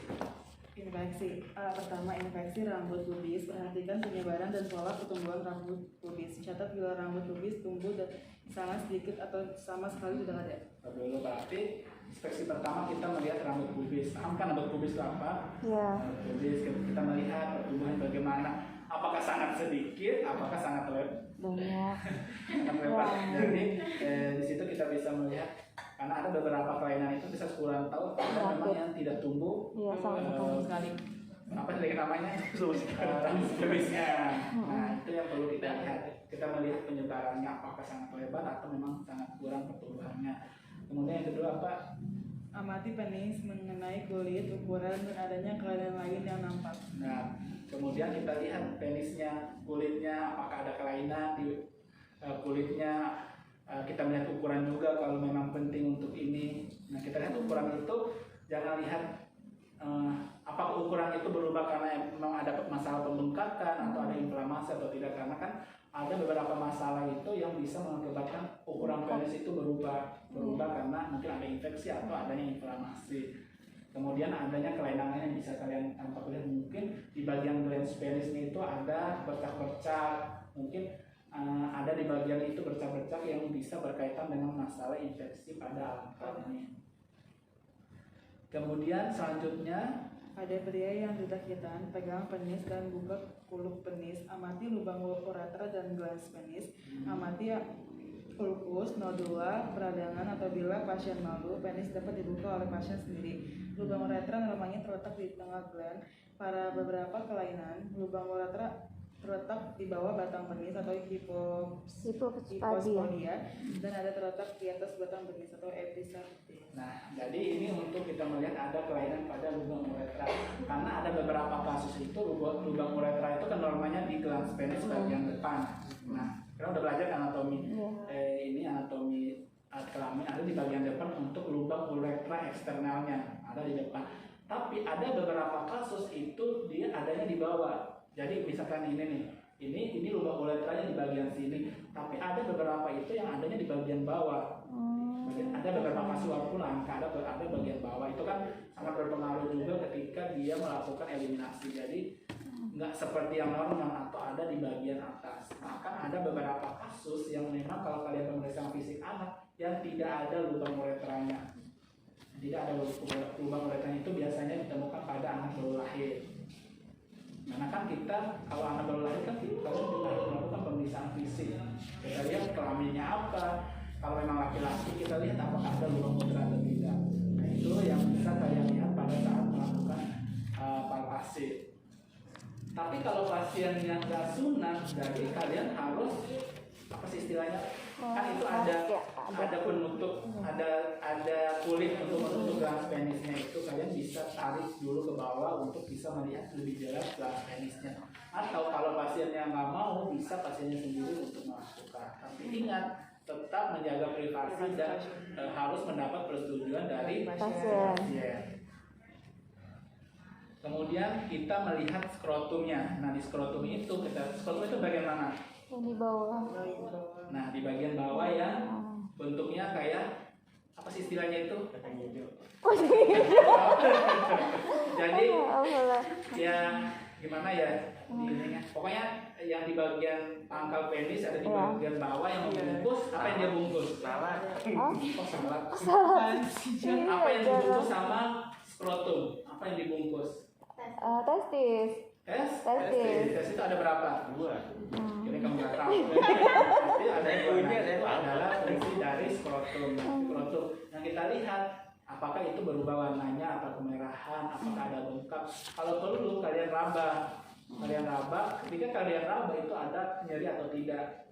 Itu yang perlu kalian lihat.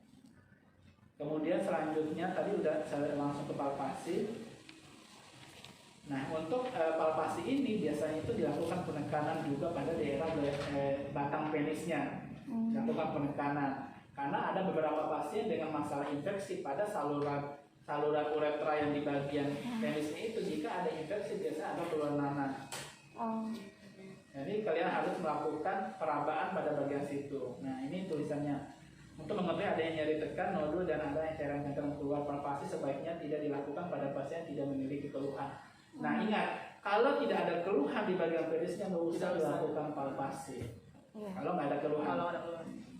Intinya jangan dilakukan palpasi jika tidak ada keluhan.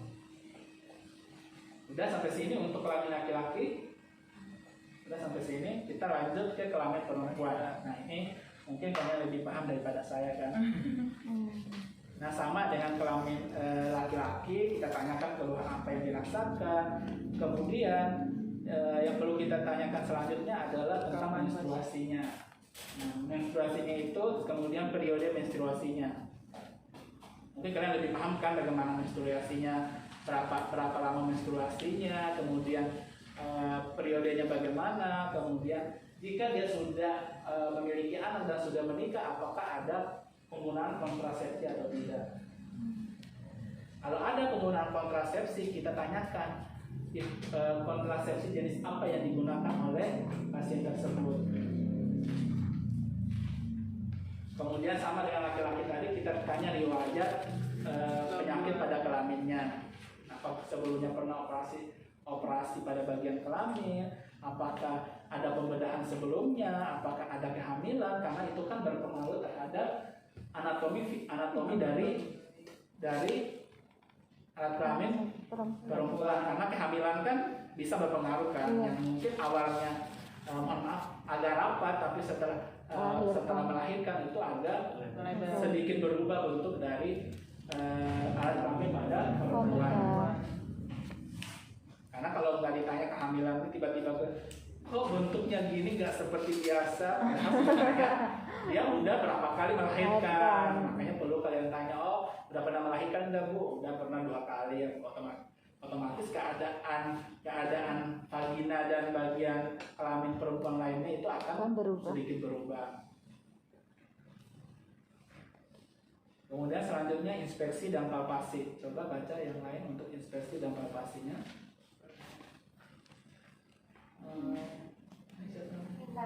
Intan. infeksi dan inflamasi. Kesempatan pada pria untuk mengosongkan kandungan sebelum pengkajian dimulai. Bila diperlukan urin untuk spesimen lab, kumpulkan pada saat ini juga. Nah, jadi kita harus mengajukan pasien juga untuk melakukan pengosongan kandung kemih ketika kita melakukan inspeksi dan palpasi. Jadi kalau memang pasiennya memang mau akan dilakukan pemeriksaan lab untuk urinnya, jadi saat dianjurkan untuk membuang air kecil itu kita ambil juga spesimennya, karena biar enggak 2 kali. Jadi dianjurkan untuk ke toilet untuk pengambilan sampai sekalian buang air kecil. Kemudian yang kedua apa? Anjurkan pasien membuka celana, bantu mengatur kondisi litotomi dan solusi bagian yang tidak jangan. Nah, kalau pada perempuan itu biasanya posisinya Litotomi. litotomi itu yang bagaimana? Yang Kakinya deh, kakinya Kakinya ditekuk ya kan, angkat. Ditekuk apa diangkat? Ditekuk terus oh, diangkat. diangkat juga. Ditekuk juga Beda. dia. Tapi kalau diangkat beda. Iya, abis ditekuk diangkat juga. Litotomi itu diangkat. Kan, iya. Jadi diangkat. Biasa Iya. itu kalau lagi pemasangan KB yang Iya. apa sih namanya, spiral lah. Spiral. Ya. Jadi itu juga posisi litotomi karena agak sedikit beda dengan laki-laki, jadi perlu diberi posisi litotomi. Iya. Kemudian selanjutnya Mulai dengan mengamati rambut kulit, perhatikan distribusi dan jumlahnya dan bagikan sesuai usia perkembangan pasien. itu sama juga dengan yang laki-laki, kita memperhatikan pertumbuhan rambut pada pubisnya, kemudian apakah ada kelainan, apakah ada luka, ada lesi, ada kemerahan, dan ada pembengkakan pada daerah sekitar kelaminnya. Kalau ada keluhan, kita tanya ini keluhannya sejak kapan? Bu, ini kok ada pembengkakan ya? Ada pembengkakan. Kalau ada pembengkakan, ini pembengkakannya sejak kapan? Apakah pembengkakannya nyeri? Nah, nyerinya itu akan mengganggu aktivitasnya atau tidak? Itu yang perlu kalian tanyakan pada saat melakukan inspeksi pada bagian alat kelamin perempuan. Kemudian selanjutnya, Amati kulit dan area pubis. Perhatikan adanya lesi, eritema, fisura, leukoplakia, dan aksoriasi.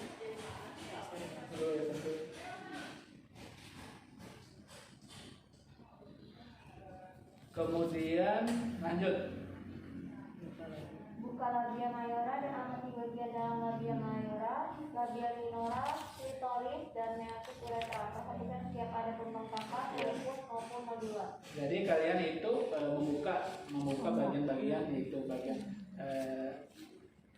apa lagi namanya, labia mayora, labia minora, klitoris maupun meatus meatus uretra. uretra. Itu lubang ureter. ureter untuk keluar kencing, karena sama kan lubang vagina sama lubang ureter itu agak beda. Beda. Ureter yang bagian Atas.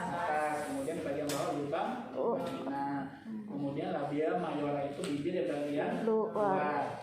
Kemudian labia minora itu bibir yang bagian Dalam. Apa yang perlu kalian lihat? Sama seperti yang tadi, lihat ada apa? Apakah ada infeksi, apakah ada pembengkakan, apakah ada luka, apakah ada lesi dan sebagainya. Intinya sesuatu yang tampak bermasalah pada daerah tersebut. Nah, itu yang perlu kalian lihat pada saat melakukan inspeksi maupun palpasi pada alat kelamin perempuan. Ini saya izin, ini bentar ya, kembali bentar.